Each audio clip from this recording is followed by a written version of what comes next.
Good morning. It's week 2 of our alternative learning, and we are going to head on to the next section in our chapter, which is 7.3. This talks about the Pythagorean theorem. Okay, so we need to cover a few things that talk about the Pythagorean theorem. First, Pythagorean theorem focuses on triangles. Triangles specifically that have a right angle with them, and it's amazing.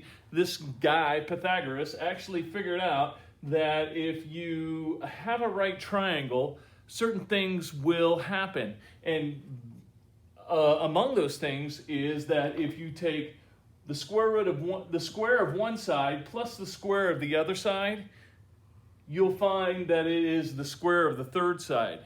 So when they say this formula, this is the theorem that Pythagoras came up with. It was a squared plus b squared is equal to c squared. He just worked with triangles enough to figure out that that was the right case. So we are going to take that, since we've been working with square roots and squares, we're going to take that and use that today in our lesson. So what they do is they give it, we're going to have problems that are like this. You have about 6 problems that are like this. Okay? So they give us all the sides, and then they ask us the question. They say, is the following a right triangle? And the way we figure that out is that we take the sides. Now notice, you try to take the 2 shorter sides and then the longer side. So the longer side will always be C. And when you're looking at a right triangle, notice this little square means that it's a right triangle. We talked about that last year in math. But the opposite side of that angle will be the longest angle, or longest side, or the side C. Okay? The other two are the other 2 legs of the triangle. A, assumably, will be the shorter one. B will be the longer one. They could be the same length. It just depends on the triangle. So let's look at this first one here. See that it has 6, 8, and 10. Well, we can tell right away 10 is the longest. So let's put it in our formula. Okay? If this is a right triangle, then this formula will be true. 6 squared plus 8 squared will equal 10 squared. Okay? So 6 times 6 is 36. 8 times 8 is 64. 10 times 10 is 100. Okay? So when we go to do the ones where it's saying, figure out whether this is a right triangle or not, this is how we set it up. Okay? So I set that up. When I add 36 plus 64, by golly, yes, I do get 100. So in this situation, this triangle, we can say, yes, it is a right triangle. Let's try another one just so that we can get a little bit better look at it. Now on our worksheet today, the triangles will be turned all different directions. Don't let that fool you. Just remember, when you're doing the ones with the right triangles, just look where the right triangle is, and then that'll help you out. And then go the opposite end will be the longest end. And I'll explain that a little further when we do a few more examples. Let's look at this one. Okay? And we have 7, 9, and 13. Okay?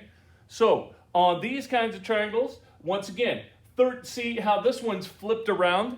13 is the longest, so that's the one that will be the C. That one will be off to the right, and then either one of these are A and B. I always like to use the smaller one for A, the next one for B.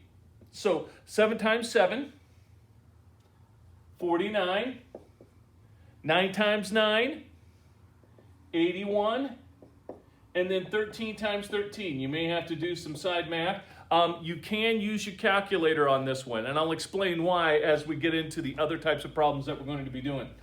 3 times 3 is 9, 3 times 1 is 3, add a 0. 1 times 3 is 3, 1 times 1 is 1, 9, 6. So, these 2 numbers need to equal 169 in order for it to be a right triangle. Let's see, 49 plus 81. When I add and I get a 0 right here at the beginning, I can say, nope, no go, not a right triangle. Okay?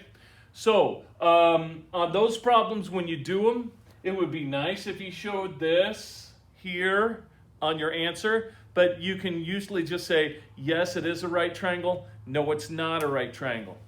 Okay? Now, there are a couple of them, just two. I'm going to do one on our assignment today just so that you know where they'll give us this. So that you're not confused. It'll say A equals 2.1, B equals 7.2, and then C equals 7.5. Okay? So you'll have some problems like that on your assignment today. So just plug in A. So you got 2.1 square root plus the square of 7.2 equals the square of 7.5.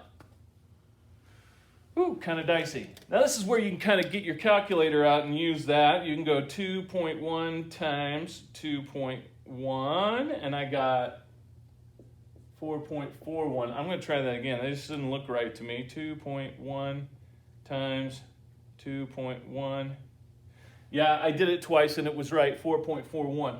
Okay, 7.2 times 7.2 equals, ooh, now that one's a little bit bigger. That's a 51.84. Let's do 7.5. 7.5 times 7.5 equals, and that one was 56.25. Now I take these two numbers and add them together and see if they equal 56.25. So I go 51.84 plus 4.41. And yes, I got 56.25. So in this situation, this problem, which is actually problem number 6 on your worksheet, you would say, yes, that is a right triangle based on what we did. It's not as hard as it seems. You just got to know what A, B, and C are and then do the squares of them, okay? So let's do the other type of problem, okay? In this type of problem, they are going to give us a triangle, a right triangle. They're saying this is a right triangle, and they're only going to give us two sides, and they say, well, what's the third side if these two sides are this, okay? So when we do these, the answer we're going to be finding, sometimes it gets a little messy. We're going to have to round it to the nearest 10th place. That's the first place after the decimal. So when we do these, let's see. These two I can tell are A and B. See, just like here, A and B. See, you notice where my square is in the corner. Okay, the C is always opposite the square. Okay, I'm going to do one where the triangle's turned around a little bit, so then you're going to have to figure out, okay, which one is the side C? And that's the most important. You got to know where side C is. It's always opposite the square. Okay, this is always side C, opposite the square, opposite the little square in the corner. Okay, so here we go. In order to figure this out, you go 3 squared plus 6 squared equals whatever that C is squared. Now that's important because we're going to want to know exactly what C is. So at the end, let me show you. Let's work it. 3 times 3, 9. That's easy. 6 times 6, 36. Now when I add 9 plus 36, I get 45. Okay? So now I have 45 equals C squared. So in order to find out what C is, because that's what we're trying to find. We're trying to find how long this side is. Okay? In order to find that, I have to take the square root of it. Okay? So this is something you may not have done on your calculator before, but there is an actual square root. Now, mine's not a fancy schmancy kind of calculator. It's pretty simple. I have a little square root button right down there. So the way I do it is I just put in 45 and then I press my square root button. Okay, and notice it does give me a really long answer, and I'm going to round to the nearest tens place, which is 7. So I have to go find my place, go next door, 5 or better, add 1 more, 4 or less, it stays the same. Now we've played the rounding game, so we round to the nearest tenth, and so this answer, since it's 6.7082093, whatever, it just rounds to 6.7, and I'm done, okay? I'm just rounding. So we're gonna say C, and we're gonna use that little approximately, squiggly line equal signs, approximately equals 6.7. Let's do another one just so that we have it, okay? Here we go. Not all the time will they give us A or B. Sometimes they'll give us C. Let's look at one like that. Okay, this time the square's up here. Okay, now notice they've given us C. All right, and then they've given us one of the two legs, A or B. I'm going to make that one A. I don't care. So I got 11.2 or 11 squared plus B squared equals 15 squared.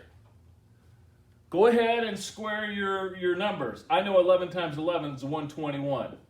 Plus B squared equals whatever 15 times 15 is.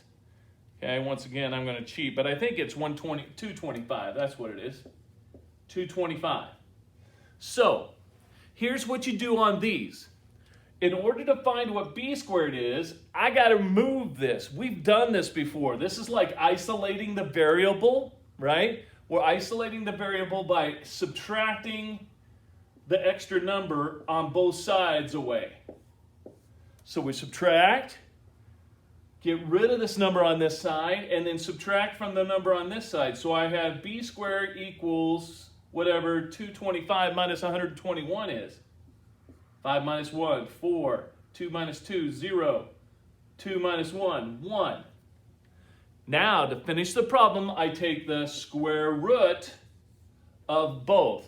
This would just be B, and then we take the square root of 104. 104, and then I hit my square root button. Once again, it's kind of messy.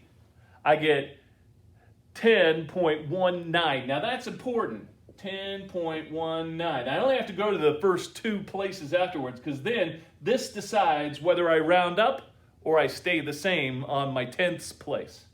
In this situation, that's a big number, so yes, I am going to round up. So we're going to say B is approximately 10.2. Clear as mud? Oh, I hope it's much clearer than that. Let's try one more and see how we do. Okay? This one, we're going to even throw in some decimals. And it's why I'm letting you use the calculator a little bit here. It's going to allow you to get through your problems a little bit better. All right? Make sure you really put in the right numbers on your calculator. Otherwise, your answer's not going to come out correctly.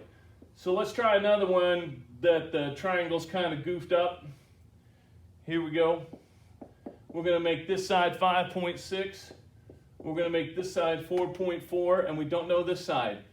What is this side? A, B, or C? Well, opposite of the square is C. Opposite of the square, this is C. This one's a nice one. This one's where I don't have to do an extra step. I just have to do 4.4 squared plus 5.6 squared equals C squared. All right, so I take 4.4 squared. And I got 19.36 plus 5.6 squared. Let's take that. 5.6 times 5.6. I got 31.36. Okay, so I add these two together. Plus 19.36. I got 50.72. Last step. I take that number and then I do the square root of it. Boom. There it is. Messy as all get out. And it ends up being 7.12. And then I got to round that.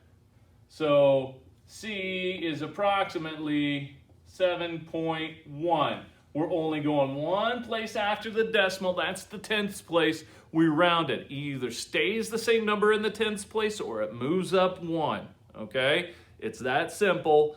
Just think it through and be logical about it, whether it's going to stay the same or move up 1. Okay, that's the rounding of the tenths place.